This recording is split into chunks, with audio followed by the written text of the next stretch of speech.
অবসান হলো অপেক্ষার। উত্তর আমেরিকার 3 দেশে বসতে যাওয়া বিশ্ব ফুটবলের মহাযজ্ঞের জন্য নিজেদের চূড়ান্ত স্কোয়াড ঘোষণা করেছে পর্তুগাল। কোচ রবার্তো মার্তিনেজের হাত ধরে এবার নতুন এক ইতিহাস লেখার মিশনে নামছে ইউরোপের পরাশক্তিরা। আর সেই মিশনের কেন্দ্রে যথারীতি একজনই, ক্রিস্টিয়ানো রোনালদো। বয়স 41, কিন্তু মাঠের পারফরমেন্স কিংবা ফুটবল স্পিরিটে তিনি এখনও তরতাজা। 2026 বিশ্বকাপে মাঠে নামার সঙ্গে সঙ্গেই ফুটবল ইতিহাসে অনন্য এক রেকর্ড গড়বেন এই মহাতারকা। প্রথম ফুটবলার হিসেবে রেকর্ড ষষ্ঠবারের মতো বিশ্বকাপ খেলার কীর্তি করতে যাচ্ছেন CR7। নিজের শেষ বিশ্বকাপ মঞ্চে দাঁড়িয়ে ক্যারিয়ারের একমাত্র অপূর্ণতা, সেই সোনালী ট্রফিটা ছুঁয়ে দেখার শেষ সুযোগ এবার রোনালদোর সামনে।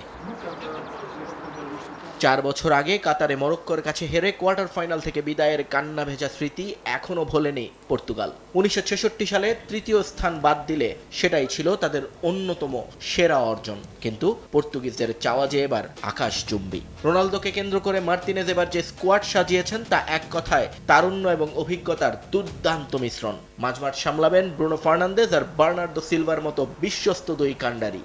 আর আক্রমণে রোনালদোর সঙ্গী রাফায়েল লিয়াও, পেদ্রো নেতোর মতো গতিশীল ফরওয়ার্ডরা।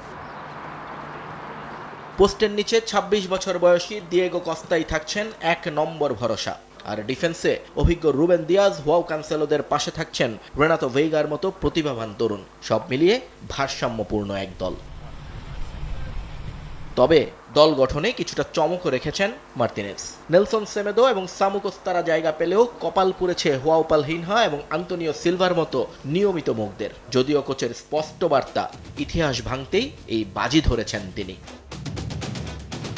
গ্রুপ কেতে পর্তুগালের প্রতিপক্ষ কঙ্গো, উজবেকিস্তান এবং কলম্বিয়া।